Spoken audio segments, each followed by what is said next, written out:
Hi, John. How are you this week? Good. Good morning, Elliot. How you doing? I'm okay. We've lost our late summer weather here and in the Midwest, and now it looks really like fall. It'll be snowing shortly. That's true. That's true. So there was an interesting guest column in the Washington Post yesterday by Andy Card and John Podesta, both of whom served as White House chiefs of staff, one under a Democrat and one under a Republican. And they were focusing on the risk profile for national security during presidential transitions. And while we know that the current presidential transition is going in a little bit of a bumpy way compared to some others, we're not really focusing on the politics here, but on this moment of disruption just in our normal flow of government.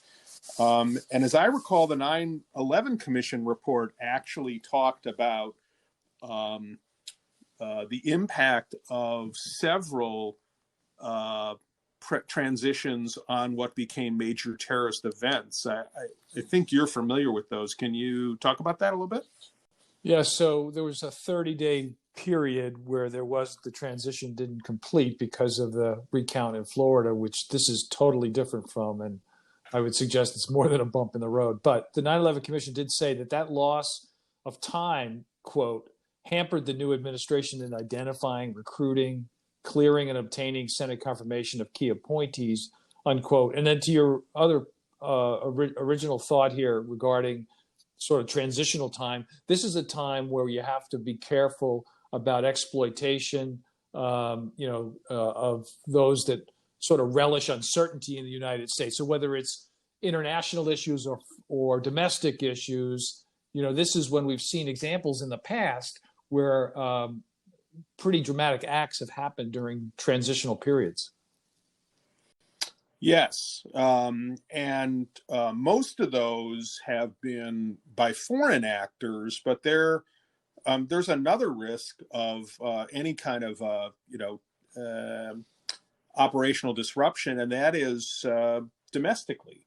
The FBI has certainly been talking about domestic terrorism over the last several years, and we've seen some near misses recently. So I think we have risk there too. We do. And two things I'd mentioned. One is law enforcement will be engaged regardless. So that's always good to know. Federal, state, and local law enforcement are not dependent upon information sharing. But having spoken to a few of our current and former law enforcement partners in the past 2 days and sort of during this stop in the transition or prevention of the transition, what they've told me is pretty interesting and sort of practical if you think about it. They say on the domestic front, this current administration has not given equal weight to problems on what we would consider the right wing, the militia groups, the groups that we've heard identified, the Poor Boys and some of the other groups. They focused almost entirely on the movement known as Antifa. So while there are issues to be addressed on both sides of the spectrum, the focus of this administration has solely been on one side. So as you wait for this transition to occur, the fear is that any intelligence gathering that is currently being done, it won't be shared and could potentially help prevent or at least help strengthen the guardrails against additional domestic attacks on the right. Because I think it's safe to say the next administration will focus on both sides of that problem, that no matter what side politically you come from, if you are going to engage in domestic terrorism, there's going to be a response. So I think that's a pretty important a gap here, if you will, while we wait for this transition to occur. Yes, there's no question about that.